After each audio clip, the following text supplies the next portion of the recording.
এই ভিডিওর লাস্টে মজা আছে, আপনারা কাটাকাটি না করে সম্পূর্ণ ভিডিও দেখুন, খুব মজা পাবেন।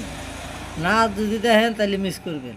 এক লোক তার এক গাধাকে খেলার ছলে পুরাতন একটি বাড়ির ছাদে উঠালো। এতেই বেঁধে গেল বিশাল এক ঝামেলা। ওই গাধাটি আর বাড়ির ছাদ থেকে নিচে নামতে চায় না।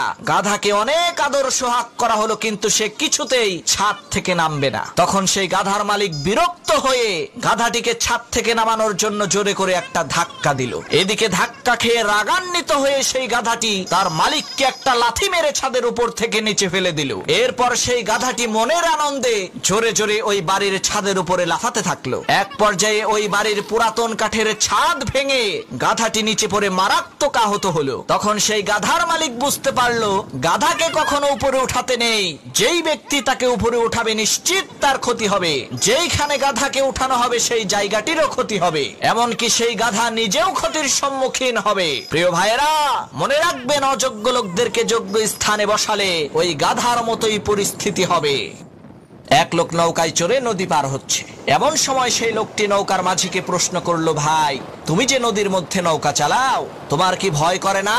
শুনেছি নৌকা ডুবে নাকি মানুষ মরে। তখন মাঝি বলল, ভাই, আপনি ঠিকই শুনেছেন, আমার বাপ দাদাও নৌকা চালাইতো। প্রচন্ড ঝড় তুফানের কবলে পড়ে এই নদীতেই নৌকা ডুবে তারা দুইজনই মারা গেছে। তখন সেই লোকটি বলল, ভাই, তুমি তো দারুণ বেহায়া। যেই কাজ করতে যেয়ে তোমার বাপ দাদা দুইজনই মরে গেল, সেই ব্যবসা তুমি এখনো ছাড়তে পারো নাই। তখন মাঝি সেই লোকটিকে বলল, ভাই, আপনার বাপ দাদা কি বেঁচে আছে নাকি? তখন সেই লোকটি বলল, না ভাই, আমার বাপ দাদা দুইজনই মারা গেছে। মাঝি বলল, কিভাবে মরলো? তখন লোকটি বলল, ভাই, আমার বাপ দাদা দুইজনই ঘরের মধ্যে বিছানায় চিত হয়ে শুয়ে আরামসে মারা গেছে। তখন মাঝি বলল, ভাই, আপনার বাপ দাদা যেই ঘরটিতে থাকতো সেই ঘরটি কি এখন খালি পড়ে আছে নাকি? তখন সেই লোকটি মাঝিকে বলল, কি বোকার মতো কথা বলেন, খালি পড়ে থাকবে কেন? সেই ঘরে তো এখন আমি থাকি। তখন মাঝি বলল, আরে ভাই, আপনিও তো বেহায়া কম না। যেই ঘরের মধ্যে আপনার বাপ দাদা দুইজনই মারা গেল সেই ঘরটাও তো আপনি এখনো ছাড়তে পারেন নাই। একজন হিন্দু লোক প্রত্যেকদিন সকালে একটি বাসে করে অফিসে যেত। তার বাসা থেকে তার অফিসের বাস ভাড়া ছিল 20 টাকা। একদিন সেই হিন্দু লোকটি চিন্তা করলো, আমি যেই বাসে করে প্রতিদিন অফিসে যাই সেই বাসের কন্ডাক্টর তো মুসলমান, তাকে একটু পরীক্ষা করে দেখব যে মুসলমান লোকদের স্বভাব চরিত্র কেমন, তাদের মধ্যে সততা আছে কিনা। এই চিন্তা করে সেই হিন্দু লোকটি ইচ্ছে করে সেই বাসের কন্ডাক্টরকে বাস ভাড়া 10 টাকা বাড়িয়ে দিল। এখন বাসের কন্ডাক্টর কিন্তু বুঝতে পেরেছে যে ওই হিন্দু লোকটি ভুল করে 10 টাকা বেশি দিয়েছে।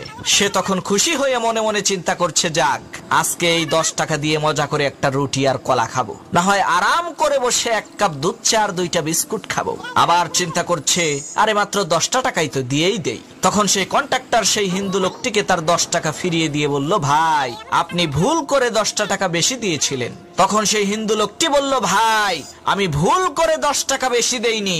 তোমরা মুসলমানেরা কেমন, তোমাদের মধ্যে সততা আছে নাকি সেটা পরীক্ষা করার জন্যই আমি ইচ্ছা করে তোমাকে 10 টাকা বেশি দিয়েছিলাম, কিন্তু এখন আমি বুঝতে পারলাম তোমাদের মুসলমানদের মধ্যে সততা আছে। তখন সেই বাসের কন্ডাক্টর মনে মনে বলল, আল্লাহ, তুমি আমারে বাঁচাইয়া দিছো। আমি যদি আজকে লোভ করে মাত্র এই 10 টাকা খেয়ে ফেলতাম, তাহলে এই হিন্দু লোকটি সমস্ত মুসলিম জাতিকে চোর বাটপার সিটার মনে করত। আল্লাহ, তুমি আমার সম্মান রক্ষা করছো।